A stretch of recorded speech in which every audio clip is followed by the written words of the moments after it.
Okay. Greetings, everyone. It's been a minute. It's been a minute, and I have been through some things. And tonight's video is really a challenge that I'm doing for February to figure out how else I want to use my YouTube page, and also to get more comfortable with sort of being by myself in this space and sort of just telling you what I think about things.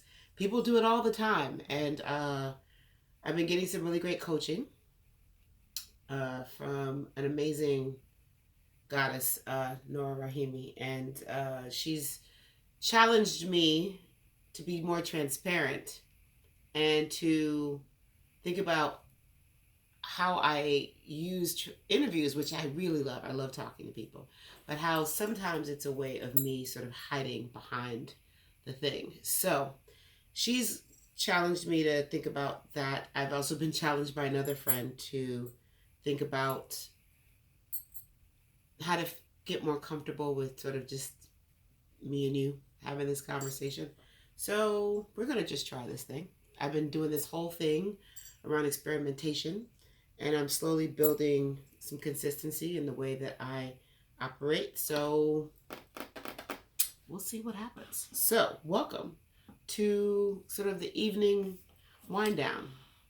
I like Fridays because Fridays, even though I have a very non-traditional life and non-traditional schedule, I like Fridays because Fridays really is a way for me to kind of just think about the week, but it's also a way for me to look at how I've managed the week, and there isn't an expectation of me being anywhere. So Fridays are really good for me in terms of thinking about consistency, and also in thinking about how I process. So a lot has been happening across the board. I have bangs now. Last time you saw me, you may not have seen bangs, but I have bangs now. Very excited about these bangs. These bangs make me feel really, really sexy. They also make me feel like I got a little bit more of my pep back, because I do feel that the pandemic has done a number on all of us, and some of the little joys that we may have had in the past. Like, I was thinking about it, and I was like, one of the things I absolutely miss is the ability to walk through a Whole Foods or walk through the mall and just sip on my tea. Like, I carry tea everywhere I go. I have my tea with me tonight. I'm an herbalist for those that don't know. And I love I spent a lot of time in the car pre-pandemic going from place to place, and there was always a tea mug, travel mug of some sort of concoction that I had made. And so I really, really, really miss the way that I could just make some tea, brew it, and then jump out of the car to go walk to class or walk to the store, and I could literally be grocery shopping and sipping on my tea. And the way that we have had to adapt to so many things has been hard. But I think there are some little things that I hadn't realized were actually affecting my well-being and my mental health. There has been a lot of stagnancy in my world. Even as I sit here and I see myself on camera, I'm trying really hard not to critique, because my face is giving me something else that I just didn't expect to see. And so this is me really working through my stuff in front of you, because what I have been told is that it's helpful. And it's crazy. I teach my students this all the time in their branding class. I don't know, and for those that teach, sometimes it's easier to tell people how to do things versus doing them yourself. So this is going to be fun, I think. We'll see. Anywho, just a couple of updates. I have spent the month of January really working on me. And working on me, for me, meant reinvigorating my yoga practice. So I took a yoga teacher training class at Spiritual Essence Yoga, which is in Upper Marlboro, Maryland. Black woman owned studio. And I learned a lot about myself in that process. And I think the big thing I learned was that I have to really fight to own when I do things for me. And that when I learn something, it's not always necessary for me to then become a teacher. I just wanted to deepen my practice. And, when I shared with a few people that I was, that I was taking the class, a lot of the responses was, "Oh, I can't wait to take your class. I can't wait to do a yoga class with you." I was like, "Yeah, I'm not taking it to teach. I'm taking it because I just want to deepen my practice." Some folks were not trying to hear me. And I found that for a few minutes, in like the first, the second, and the third, because it was like a weekend, 2 weekends, and they're all day sessions on the designated weekends. Like for the first day and the second day, it floated. It was floating around. Like, well, maybe you should consider it. Maybe that should be something you think about. Like, bring more to the people. By day 4, I was clear. Like, no, this is for me, and that's what it is. That's all I care about right now. I don't have the capacity to. Actually, I'm going to rephrase that. It's not that I don't have the capacity. I am not going to create the capacity to do something other than what I planned. So that has been my big lesson. I have a podcast called Cat's Corner, the podcast. It's available on Spotify. I know we're not messing with Spotify right now, but it is Apple Music, iTunes, and basically where podcasts are listened to. And I've started that back up. And getting that back up, I finally got the kind of help that actually puts me in a way where I can be consistent. And what I realized was that, there are lots of ways that, in operating the way I do, oftentimes I'm creating for others and I'm not necessarily creating for myself. And so when I made the decision to take the class for the purposes of deepening my practice, what I found was that I had to really work through the expectation and the request by some for me to teach. And it brings me to this point that is actually what this video is supposed to be about. I actually didn't mean to go there, but you will find that sometimes we have to go left to come back and be right. So it's okay. This issue, this phrase, the strong friend. We've had a severe number of suicides happening during the pandemics. A lot that we'll never hear of, but there've been some really high profile ones, and it's, no matter how you slice it, it's always sad when someone leaves. When someone transitions to the other plane. It's as spiritual as I am, as inevitable as death is, and as much as I don't see it as the end, but just another way of being, it is often still a very traumatic space to be in. Sorry about that. At some point, I may, talk a little bit more about my really good friend Simone Briziando. If you go to the podcast, you'll be able to hear one of 2 episodes, I think, that really kind of deals with death and grieving. The first episode of season 3 really speaks to what that was like, managing, having heard the news, and then having to step into a space of space holdership to make sure that we closed her affairs properly and got her body back. And that strong friend language has been coming up for most of my life, but in the last 2 years, the way it's been showing up has been really stressful. And I happened upon a video that I posted on Instagram where I talked about a situation where I posted something and was being really, emotive in the caption about how just thankful I was for these gifts that I had been given. And I apparently, well, not apparently, I did it. I typed in the caption, "I'm not okay." I do not remember doing that. I didn't realize that I had done that. I think I was thinking it, but I don't think I realized that I had actually typed it.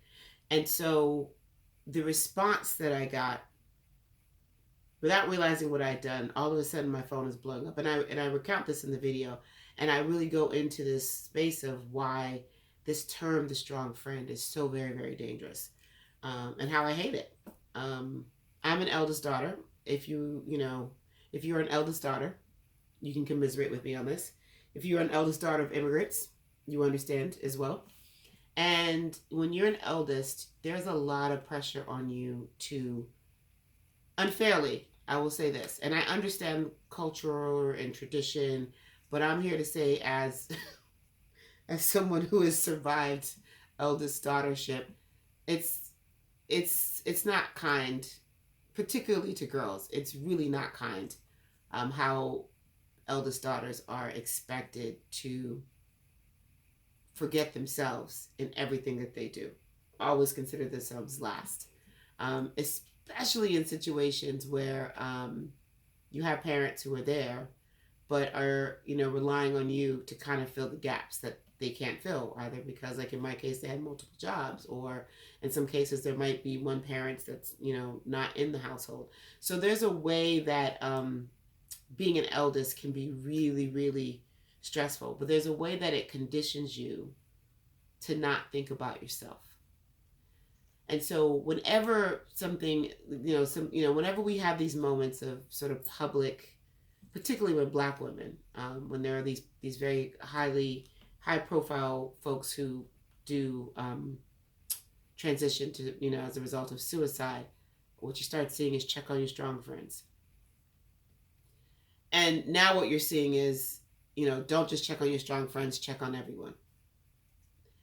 And there's been a lot of chatter on Twitter about what that actually means.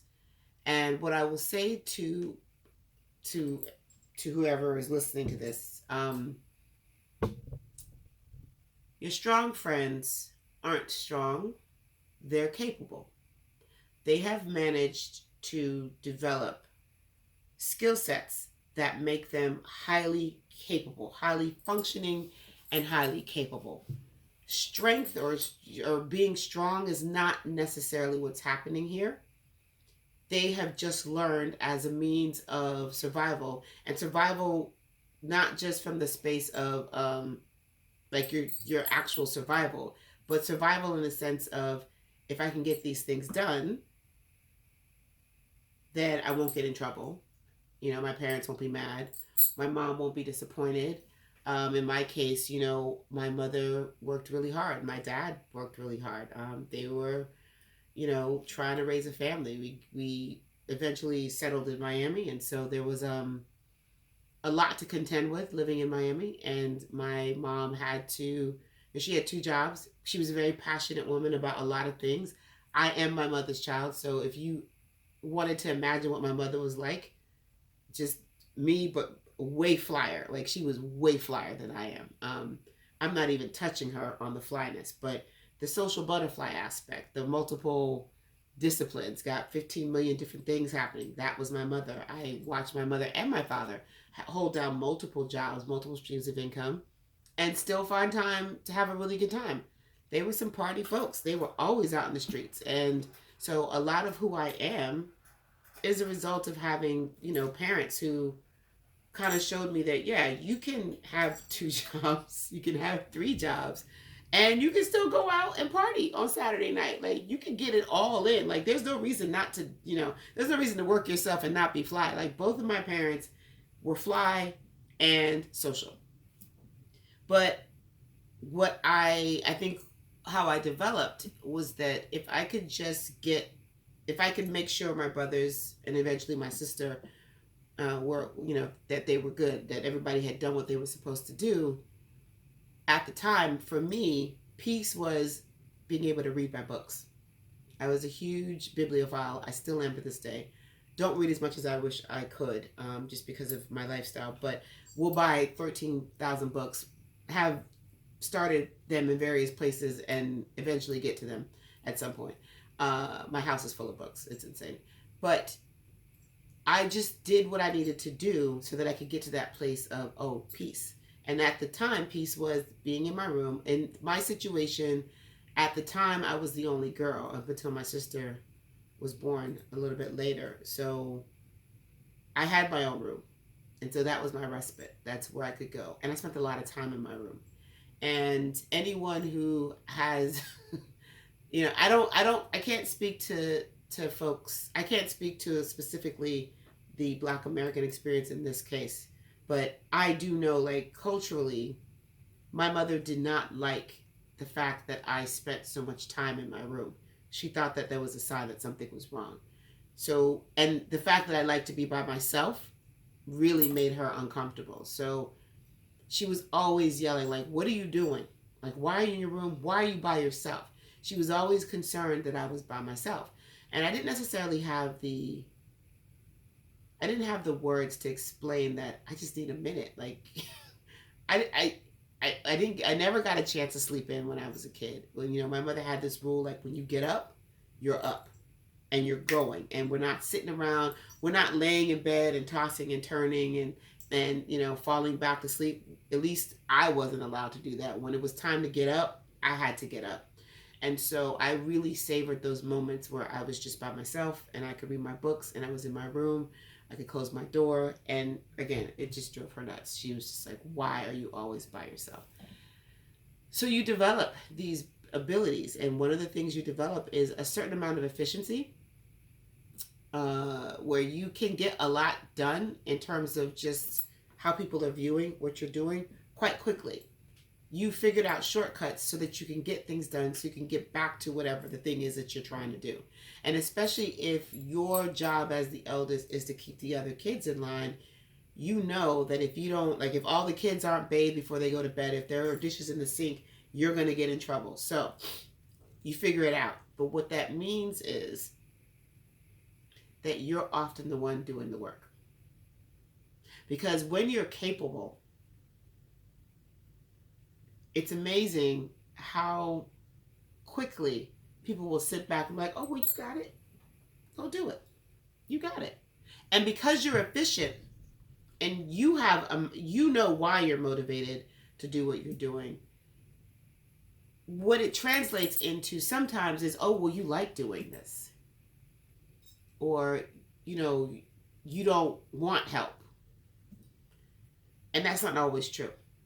But over time, asking for help, being able to say, hey, I can't do this by myself, it's a foreign thing. Because when you're capable, what you really need are other capable people to step in and kind of show you that you don't have to do this by yourself. So if you are the only capable person in your crew and there's no one willing to step up without being prompted, without there being a crisis, what ends up happening is you become the strong friend. And it's not strength it's not about strength. It's about you're just capable. You figured out how to manage all of these things. And so when I see to check on your strong friends, it burns, in the immortal words of the great Dr. Sean Goward, it burns my biscuits. It really irritates me now because I understand how dangerous that phrase is and how weaponized the strong friend trope has become. Because what it does is it makes other people lazy. It makes them think they don't have to offer. It makes them think that they don't have to say, hey, I'm just going to come over on Tuesday and help you with the rest of that stuff. Not ask, but like, I'm coming. Now, if you tell me don't come, that's a different situation. But if I say, hey, I see that you have this work going on, I'm going to come on Tuesday and help you with it. I might be like, all right, cool, that's cool. And what that does for me is it lets me know that there is help. And what it might do is it might retrain me to recognize that there are other people who are capable in the thread. Because on the flip side of it, when you are the capable one in your crew, you start to see other people as not so capable, and so the it feels like a burden to ask for help, because the thought is, well, if I am, and my eye is killing me, I don't know. My niece and I attempted to put on lashes because I've decided I want to try to learn how to put on lashes. It was a disaster. It was hilarious. What you learn is, as a capable one, or what you are conditioned to believe, is that no one else is capable. It's a double-edged sword, and it really doesn't serve anyone. There are no like specific victims in this, but there are people that suffer, because when we're so busy assuming that the capable one is the strong one, it never occurs to us to approach them in a way that's going to let them know that we see you and we can help you.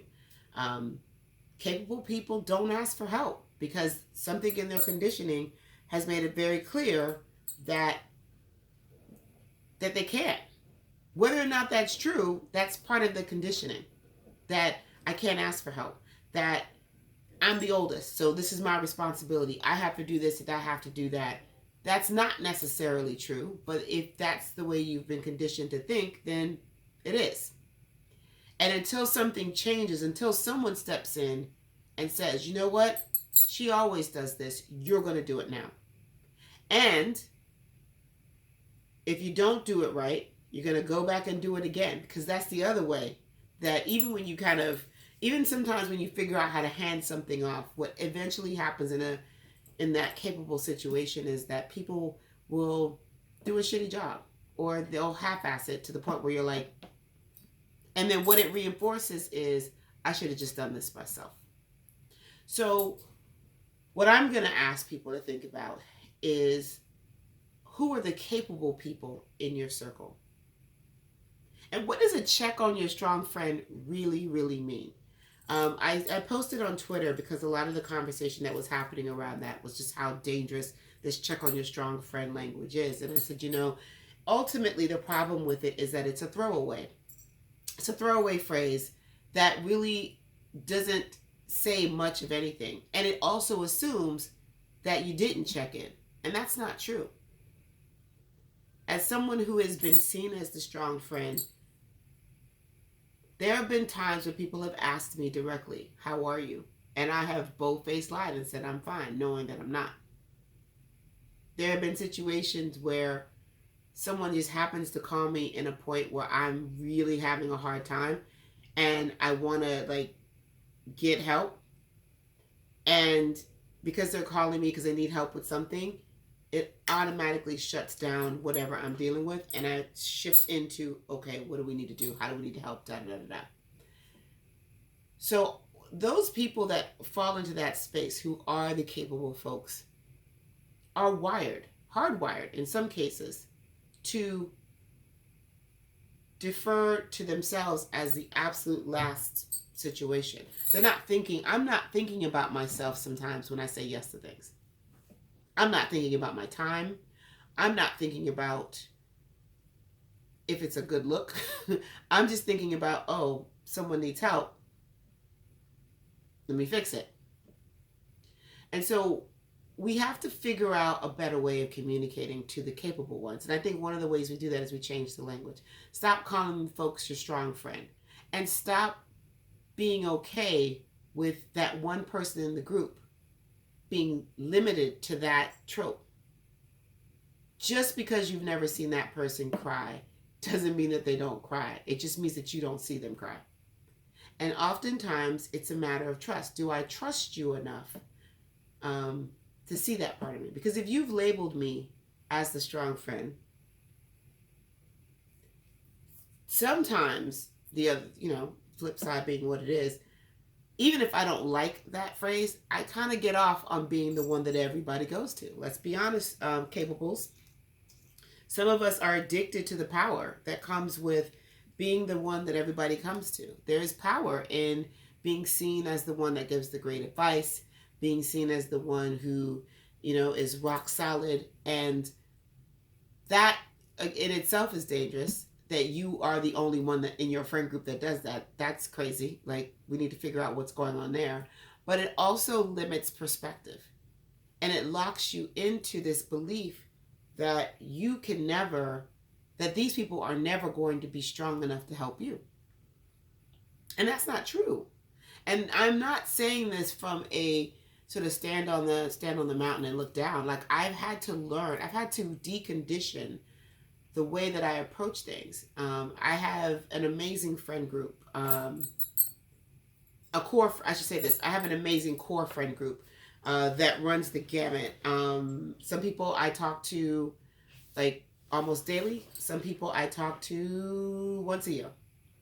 But they are an amazing group of people that kind of span the world, that where we trust each other enough to have these conversations. Because of course the danger is that painting me this way means that I'm also afraid to fall from grace. Anyone who's ever, as an eldest, ever failed at something, or that one time you decide, oh, you know what, I'm not going to worry about that, and everything falls apart, knows how deeply devastating it can be to disappoint. You know, that one time you're like, you know what, I'm not going to go straight home. I'm going to take my time and I'm going to go hang out with friends, and you lose track of time and you get home and dinner's not made and the kids are screaming and everybody's hungry and everything's just messed up. You take on that failure like it's the end of the world. And if there's nobody there to say, you know what, it's not a big deal, they can eat sandwiches, they'll be fine. If there's nobody there in that moment to tell you that failure happens, it's not the end of the world, and you know what, it's okay. What it does for you is it creates this narrative like, this can never happen again. So this is why we need to be careful with that strong friend language, because it's literally holding people hostage, and it's not letting them be fully human. It's telling them that it's their job to put on this face. It's telling them that if you feel scared, if you feel, somewhat fearful of something, that somehow you're not the strong friend that I thought you were, and that somehow now you've become, dare I say it, human. And when you've boosted someone and you've made them sort of superhuman in your eyes, that coming down to humanity piece, woo, that can feel, yeah, that can feel like death in its own way. So let's think about how we treat those people in our lives. And one of the ways to think about the check-in is that everything doesn't have to be a direct question and answer. Pay attention. Because that's what capable people do. They pay attention. When I check in with people and I'm like, hey, so how you doing? Da da da da. If that fine doesn't sound right, or if I hear a pause, I'm like, hey, let's explore. What's going on? Case in point, a situation happened this week where I said hi to someone that I haven't seen in a while because of COVID, and I noticed that something didn't look right about them. But I was like, okay, it's COVID, pandemic, anything is possible. We've all, some of us have gotten fluffier. Some of us have, lost weight in weird places. It doesn't necessarily mean that something is wrong. Maybe it's just, whatever. And they kind of alluded that some things had happened. And I was like, so do you mind if I ask you more specifically? And I asked the specific question. And they were like, can we talk privately? And we stepped to the side, and it was like this release. This person is dealing with some very serious, like very serious health concerns. And the check-in is not going to pick up that there's something going on. The check-in has to be deeper than a check-in. it has to be an ask, like a real ask. And it has to be one of those, well, we're not having the conversation until you really tell me what's going on. When you're a capable one, everyone is kind of used to that. I want you to think about the people in your circle that you refer to as the strong friend, the ones that I'm calling the capable ones. And I want you to think about how they are always good at getting you to tell them what's really going on. They have a way of knowing that something's not right. They have a way of asking questions that gets you to a place where you're like, okay, this is what's really going on. And part of that is that you have, in a lot of ways, given them permission to ask you these important questions. And whether it's kind of a verbalized, I give you permission, or just the nature of your relationship, there's a bit of permission that has to be given, I think, when we're thinking about our relationships. I know that oftentimes, until I learned how to process how I was doing and actually say to the people that were part of my collective, like, yo, something's not right, oftentimes I would just suffer in silence. You know, I would just suffer in silence. But I also realized that I hadn't given them permission to actually ask me the type of question that's going to get me to the point where I'm like, this is what's going on. And that may seem like work to someone who doesn't operate in that space. But I promise you, all of your capable friends, all of those capable people, they do that. That's what they do all day long. It's not work for, it doesn't look like work for them because they've been doing it. It's a muscle. There should not be one strong friend. There should be a bunch of capable people who all have the ability to help each other when things fall short. That's what it should be. In an ideal situation, everyone's capable, just at different levels. You know, there's that friend that's really good at getting you out of like possible jail trouble. There's that friend that knows how to come in, assess, and be like, I'll be back. I'm going to get the tools. And they go. You know, everyone has a gift. And the problem with the strong friend language is that it creates this division between those who can and those who can't. And it assumes that those who can enjoy being the go-tos and that those who can't aren't capable at all of stepping up. And that's not true. I've learned in my friendship groups that sometimes my frustration has been that I see you as a capable and you don't want to be a capable. You just want to be, you don't want that responsibility. And so it leaves a lot of it stays on me to kind of maintain certain elements. And it just makes it so that for me, in a lot of my friendships, over time, the ones that I have put the most effort in have been the ones where people step up. You know, I have a lot of capable people in my life. I'm not gonna lie. The capable crew is, yeah, I got folks in here that can really handle stuff. And that's taken years of cultivation and taken years of just observing and transparency and being able to have one-on-ones and understanding each other. But when you're in a crew of people who are capable, it hits different. And what we have to move past is this idea that there has to be that one friend who does all of the things. I remember telling someone, you know, I've always been the person that organizes things. Like, it's just always like, even what I do with Lil Soso is, you know, the curation, the organization. When I would throw club nights, it was always me figuring out where things were going to go. Like, there was a point in time in my life where people would call me like, hey, what's going on tonight? And so it was always sort of my responsibility to know what was happening. And it, you know, over time, you know, I stopped keeping up with everything. And when we would have like personal, like, hey, let's do something as a crew, I would watch because I wouldn't want to plan it, because I do this shit all the time. I don't want to be the one in charge of all that. I would find people would be like, well, what are we doing? I'm like, why are you asking me? You know?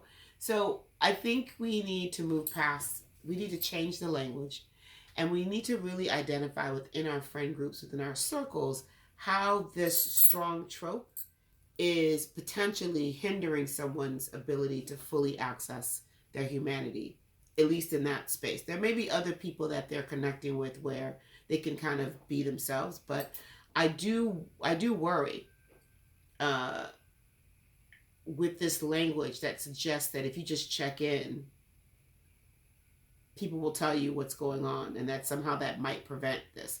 Um, Anyone who's suffering in that way, where they don't see any other way for themselves except to transition out, um, they're probably not telling you. Like, you can ask all day long. They're probably not telling you all the things. For whatever reason, you're not, you know, what I'm basically trying to say is, let's not get caught up in the check-in, because check-ins aren't enough. It's not about a check-in. It's really about a shift. It's about a change. It's about being able to identify where people need help and how you can help without always being prompted. You know, everybody's not going to ask for help. And I can hear people saying, well, if they don't ask for help, then why is it my responsibility? Because I promise you, there are people in your life who you don't have to ask for help from, who just know, they just know what to do. You know, and if you don't have people like that in your life, and if you are that person, you know what I'm talking about. So there is a point where when you identify those folks in your world, and if you are that person, that you understand that sometimes you have to just step up. And it's not like a, you know, bust them in the head and push them out the way, but sometimes it's like, hey, I have some extra whatever, can I drop some off at yours? You know, just so you can set eyes. Sometimes, hey, like there's a couple folks that I've just like spent time with in the last couple weeks, just because I needed to, because something didn't feel right. I'm like, hey, let's go to dinner. My treat. Let's go to dinner. Let's talk. Let's see what's up. And then as we talk, I understand why I was feeling, the spidey sense was tingling, and I was like, okay, let me check on this person. But I now have people who do that for me. Like, who, if they haven't heard from me in a week or two, like my dad actually is really good at this. Like, my father has really, like, I'm so proud of us and our relationship. He's really stepped up. My father can now identify my finds. So if my dad's like, so how are you? I'm like, I'm fine. He'll be like, you sure? And there was a time that we would have zipped past that. That was almost a problem with what's connected to the, yeah, that almost caused me damage. There was a time where we would have zipped past that, or it would have been perfunctory. So you're not really looking for me to answer, and you're not really listening when I say. So look for the pauses, look for the gaps, you know. If you don't know what to say, you know, God bless him, I had a really good friend once say, I know that you're dealing with this specific issue. I don't know how to help you. So if there's something that I can bring to the table that can help, you know, let me know. But I'm not sure what to do. So can you just kind of let me know? And it didn't feel like work. It felt like, okay, I know now that he's not going to, because I don't know what I need right now. But him saying, whatever you need, I got you. Just direct me. Meant that on those days where